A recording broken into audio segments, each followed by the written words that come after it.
बिहार दौरे के दूसरे दिन पीएम मोदी का आतंकवाद और पाकिस्तान पर करारा प्रहार। कहा, जब भी आतंक फन उठाएगा भारत उसे कुचल देगा। कानपुर में पहलगाम हमले में दिवंगत शुभम द्विवेदी के परिवार से मिले पीएम मोदी, पत्नी से ली घटना की जानकारी। ऑपरेशन सिंदूर पर राहुल गांधी और जयराम रमेश के साथ ममता बनर्जी के बयानों पर बीजेपी का पलटवार। कहा, सेना का मनोबल गिराना कांग्रेस की आदत।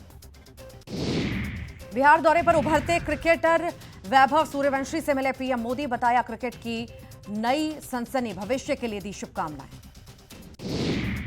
कांग्रेस नेता सलमान खुर्शीद ने की जम्मू कश्मीर से 370 हटाने की तारीफ। सर्वदलीय डेलीगेशन के सदस्य के तौर पर इंडोनेशिया गए हैं सलमान खुर्शीद। बीजेपी बोली, क्या कांग्रेस अब थरूर की तरह खुर्शीद को भी बनाएगी निशाना।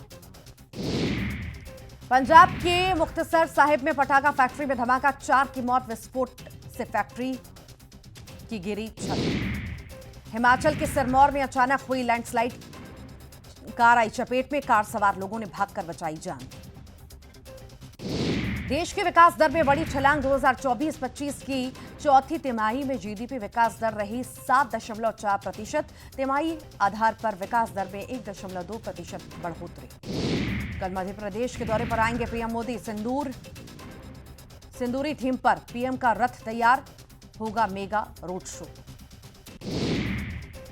सुशासन तैयार में बस्तर दौरे पर सीएम साय। सुकमा में लोगों की सुनी परेशानियां, जगदलपुर में ग्रामीणों से की बात, विकास की दी सौगात।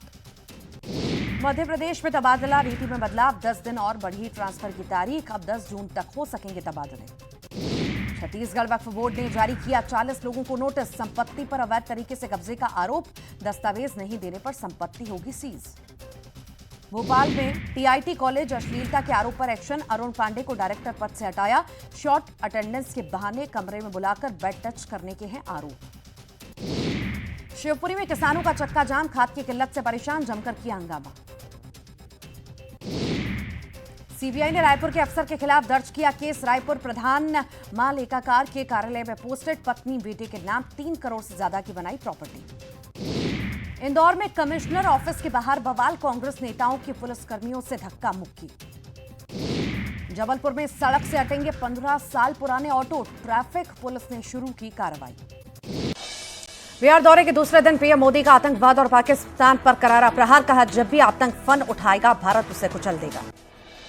कानपुर में पहलगाम हमले में दिवंगत शुभम द्विवेदी के परिवार से मिले पीएम मोदी, पत्नी से ली घटना की जानकारी। ऑपरेशन सिंदूर पर राहुल गांधी और जयराम रमेश के साथ ममता बनर्जी के बयानों पर बीजेपी ने किया पलटवार। बिहार दौरे पर उभरते क्रिकेटर वैभव सूर्यवंशी से मिले पीएम मोदी। पंजाब के मुक्तसर साहिब में पटाखा फैक्ट्री में धमाका, 4 की मौत। हिमाचल के सिरमौर में अचानक हुई लैंडस्लाइड की चपेट में आई कार। देश की विकास दर में बड़ी छलांग, 2024-25 की चौथी तिमाही में जीडीपी विकास दर 7.4%। ऑपरेशन सिंदूर की सफलता के बाद आईएनएस विक्रांत पर पहुंचे रक्षा मंत्री राजनाथ सिंह, जवानों का हौसला बढ़ाया। कहा, हम समंदर की तरह शांत है, तूफान भी ला सकते हैं। गृह मंत्री अमित शाह ने जम्मू कश्मीर के सुरक्षा इंतजामों की समीक्षा की। पुंछ के पीड़ित परिवारों से भी की मुलाकात। कहा, सेना के साहस से हताहत हुए आतंकी, हर हमले का जवाब देना हमारी नीति। अंकिता भंडारी केस में सजा का ऐलान, कोटद्वार सेशन कोर्ट ने 3 दोषियों को सुनाई उम्र कैद की सजा। पुलकित, सौरभ, अंकित को आजीवन कारावास। 13 लाख स्टूडेंट्स का इंतजार खत्म। शिक्षा मंत्री मदन दिलावर ने 5वीं बोर्ड का रिजल्ट किया जारी।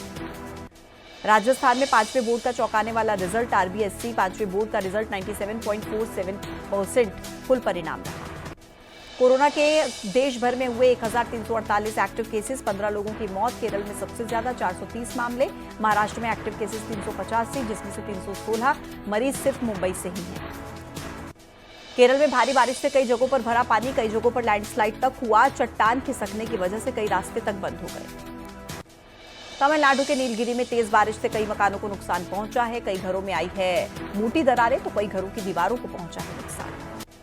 भारत ने पाकिस्तान को दी कड़ी चेतावनी। विदेश मंत्रालय के प्रवक्ता रणधीर जायसवाल ने कहा, पहले पाकिस्तान आतंकियों को भारत के हवाले करे, तभी होगी कोई बात।